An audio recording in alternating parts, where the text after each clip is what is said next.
Portofolio dinamis, Satuan Polisi Pamong Praja Provinsi DKI Jakarta. Jenjang keahlian. Disusun oleh Asradianto SAP. Assalamualaikum warahmatullahi wabarakatuh. Mohon izin saya memperkenalkan diri. Nama saya Asradianto. Saya bertempat tugas di Satpol PP Kecamatan Setiabudi. Pangkat golongan saya saat ini penata muda 3A. Jabatan saya saat ini sebagai staf administrasi tingkat terampil. Pengalaman saya bekerja pada tahun 2005 sampai 2010 saya bertugas sebagai Satpol PP Kecamatan Cakung. Kemudian pada tahun 2010 sampai tahun 2018 saya bertugas sebagai Satpol PP Kecamatan Pasar Rebo. Kemudian pada tahun 2018 sampai saat ini saya bertugas sebagai Satpol PP Kecamatan Setiabudi. Di sini dalam perpindahan jabatan fungsional umum ke jabatan fungsional tingkat ahli, saya menerangkan sedikit menurut Undang-Undang 23 tahun 2014 tentang pemerintahan daerah, di mana menyatakan bahwa Satpol PP sebagai penegak perda dan perkada penyelenggaraan ketertiban umum dan ketentraman serta perlindungan masyarakat. Di sini saya akan memperagakan tata cara pelaksanaan penegakan perda dan perkada di wilayah khusus Jakarta, yaitu sebagai berikut. Tata kelola pengaturan jaga, pengawalan, pengamanan, dan patroli. Saya akan peragakan cara melaporkan temuan, potensi pelanggaran hasil, kegiatan patroli di suatu wilayah. Assalamualaikum. Waalaikumsalam. Ya, Mas Radi. Ya. Tahu.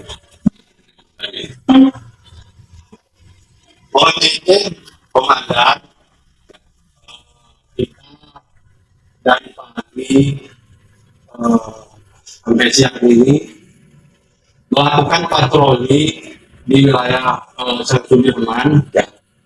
Jadi masih banyak ditemukan pelanggaran. Jadi diantaranya pedagang kaki lima, pedagang asongan, masih juga banyak paugah di tikungan-tikungan di lampu merah gitu. Jadi temuan ini masih banyak belum dipatuhi oleh warga masyarakat. Jadi tindakan kita mohon izin di komandan, karena selanjutnya bagaimana di komandan? Laporan saya terima ya tadi. Tadi patroli sampai ke Minangkabau juga pasar. Iya betul komandan, sama teman-teman yang lain berpatroli. Masih banyak pelanggaran perda maupun perkada. Jadi laporan terima ya. Di minggu-minggu ini kita memang berencana akan ada program atau operasi kita tertibkan dan sekaligus mensosialisasikan tentang perkada di daerah pasar Minangkabau itu tentang semua wilayah di Jakarta Setiabudi. Nanti persiapkan anggota kita sama-sama kasih wilayah yang menjadi tadi dilakukan. Oke, gitu ya. Oke, terima kasih komandan. Kalau begitu arahnya saya siap bersama anggota yang lain mempersiapkan kegiatan-kegiatan lainnya menunggu perintah lanjut dari komandan. Terima kasih. Penegakan peraturan daerah dan peraturan kepala daerah.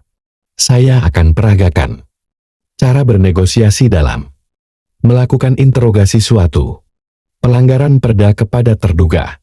Biasanya beri seragam kaki 5 yang pernah kajian tadi dijelaskan ini Ya. mohon petunjuk, mohon maaf. Jadi begini Pak, kita di peraturan daerah itu dilarang berjualan di atas trotoar, Siap. yaitu di Perda 8 tahun 2007 tentang ketertiban umum di pasal 25 ayat 2. Jadi setiap orang atau badan dilarang berjualan menggunakan trotoar. Siap. Karena trotoar ini diperuntukkan buat pejalan kaki. Ya Pak ya? Siap. Jangan diulangi lagi. Siap. Nah, jadi kalau Bapak melanggar ini ada pidananya, namanya pidana ringan, yaitu denda 100.000 sampai 20 juta. Kalau kurungan 10 hari sampai 60 hari. Jadi Bapak di sini saya peringatkan agar tidak mengulangi perbuatannya berjualan di atas trotoar. Ya Pak ya? Siap. Terima kasih. Lebih lanjutnya biar nanti kita hanya ke lapor. Oke, terima kasih ya sudah mau mentaati peraturan daerah. Terima kasih Pak. Sama-sama. Deteksi dini dan cegah dini, gangguan ketertiban umum, dan ketenteraman masyarakat. Saya akan peragakan cara melakukan koordinasi, permintaan bantuan pengamanan dengan aparat keamanan.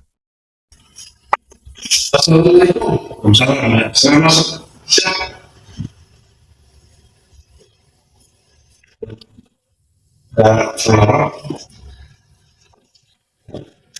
Gini, Pak, mohon izin kita dari Satpol PP ingin mengadakan kegiatan penertiban.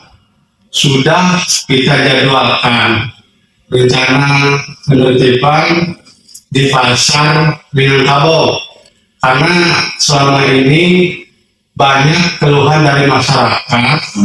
Di depannya itu, di jalan itu kumuh, kemudian juga ada parkir liar yang sangat mengganggu warga sekitar.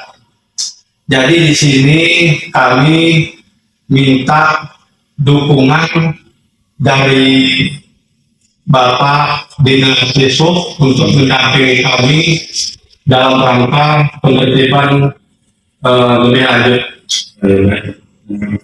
Dengan pasangan itu apa ya? Diperkirakan 2 hari lagi Pak, sekitar tanggal 26 rencana kita penertiban koordinasi, kita adakan koordinasi juga sama instansi terkait. Nanti tinggal dibawa nanti ke kita, nanti kita siapkan untuk anggota untuk membantu pasangan kegiatan itu. Mungkin itu aja. Ada lagi? Siap. Terima kasih Pak ya sudah mau berpartisipasi untuk membantu tugas kami di lapangan. Oke, terima kasih banyak Pak. Yes, sir. Pengelolaan tindakan justisi. Saya akan mendemonstrasikan cara berdiplomasi dengan seorang pelanggar dalam menerima sanksi pelanggaran. Selamat pagi Pak. Ya, pagi ada bisa yang saya bantu Pak. Ini Pak tadi di pagi hari itu ada kegiatan dari Satpol PP. Iya. Saya telah tertangkap tuh tadi malam. Jadi pagi gimana ya Pak? Terus selanjutnya ya. Oh, jadi begini Pak. Dari kemarin kita memang punya program penertiban, yaitu pedagang asongan, pengemis, pengelak mobil. Ini dilarang Pak, karena di Perda 8 tahun 2007 tentang ketertiban umum di pasal 40. Jadi setiap orang dilarang menjadi pedagang asongan, jadi pengemis, pengelak mobil, dan yang menyuruh juga kena sanksi. Jadi di sini Bapak akan kita kenakan pidana tipiring ya nanti saya akan buatkan BAP pemeriksaan mendata nama Bapak, ntar ditandatangani oleh penyidik pegawai negeri sipil, antar Bapak kita arahkan ke pengadilan Jakarta Selatan pada hari Jumat tanggal 26 Mei Pak ya, 2024. Bapak bersedia hadir ya? Ya, jadi Bapak jangan mengulangi perbuatan ini lagi. Ntar kita serahkan berkasnya, hakim yang memutuskan berapa dendanya pelanggaran Bapak terbuat tadi. Oke, terima kasih Pak ya. Ntar kita bikinnya di HP-nya Pak ya. Oke, terima kasih banyak Pak ya. Pengelolaan tindakan non-justisi. Saya akan peragakan cara dalam mengkampanyekan gerakan tertib aturan, perda dan perkada kepada ASN.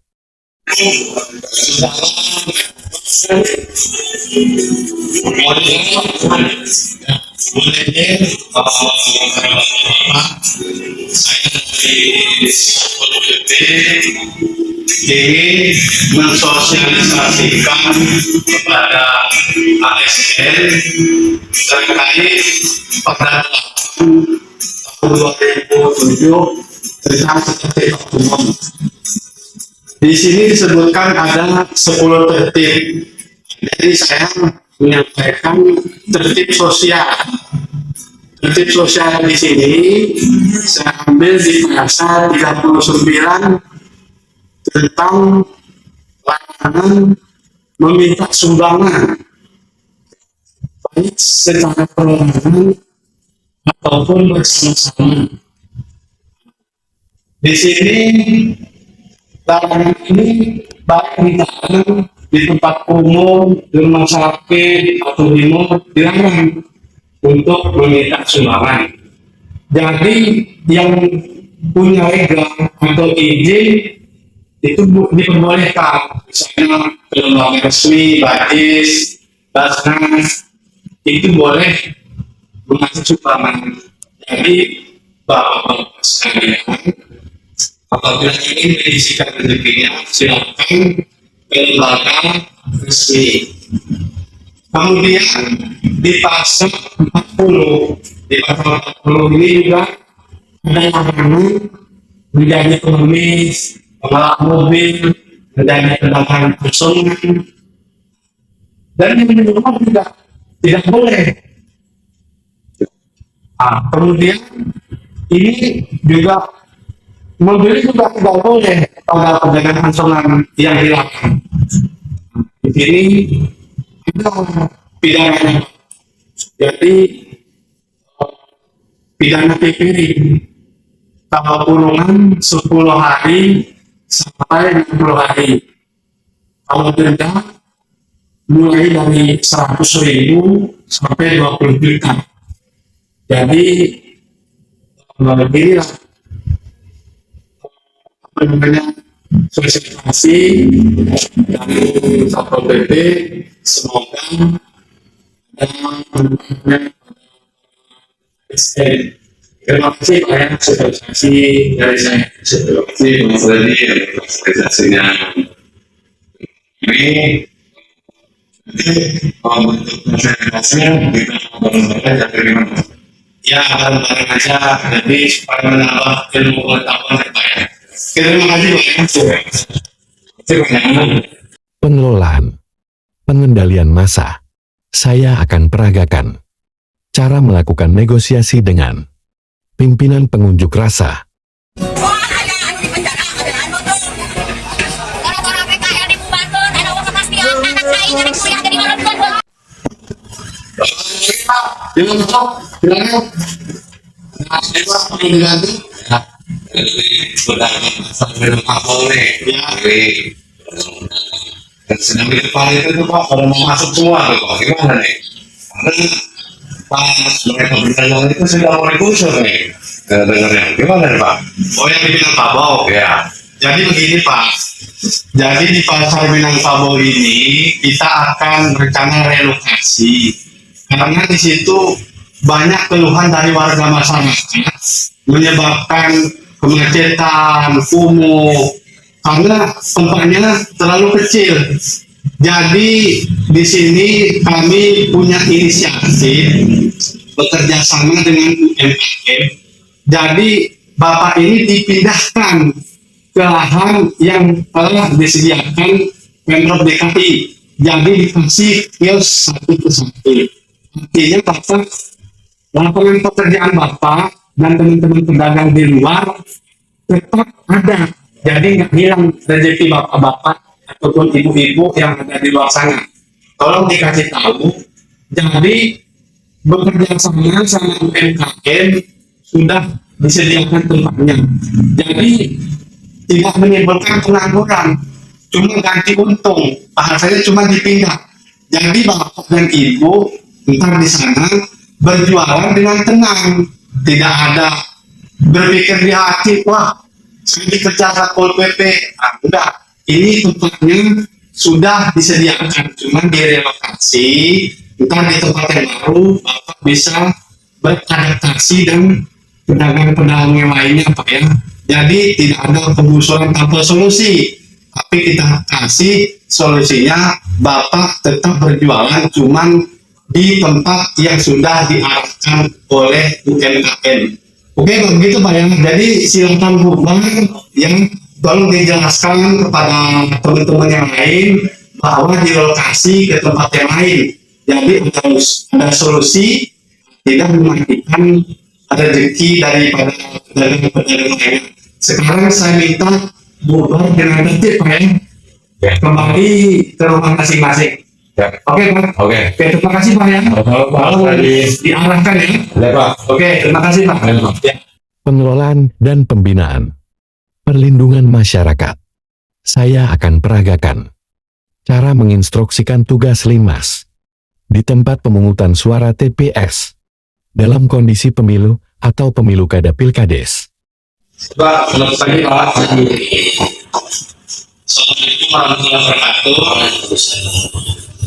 Di sini saya mengarahkan kepada anggota Satlinmas menjelang pilkada ataupun pilkades ataupun pemilihan umum, di mana di sini kita dituntut sebagai anggota Linmas yaitu mempunyai integritas yang tinggi untuk menjaga keamanan wilayah kita, terutama di pilkada. Kita memastikan keamanan di TPS ataupun warga masyarakat yang tidak terdaftar di DPT, itu yang perlu kita perhatikan. Kemudian perbantuan ketentraman, ketertiban di wilayah masing-masing dan membantu warga dalam bencana ataupun kegiatan sosial lainnya. Jadi bapak-bapak semuanya mempersiapkan diri. Linmas ini mempunyai tugas garda paling terdepan untuk kewilayahan di wilayahnya masing-masing. Oke, bapak-bapak sekalian, terima kasih siapkan fisik dan mental untuk melaksanakan tugas lebih lanjut.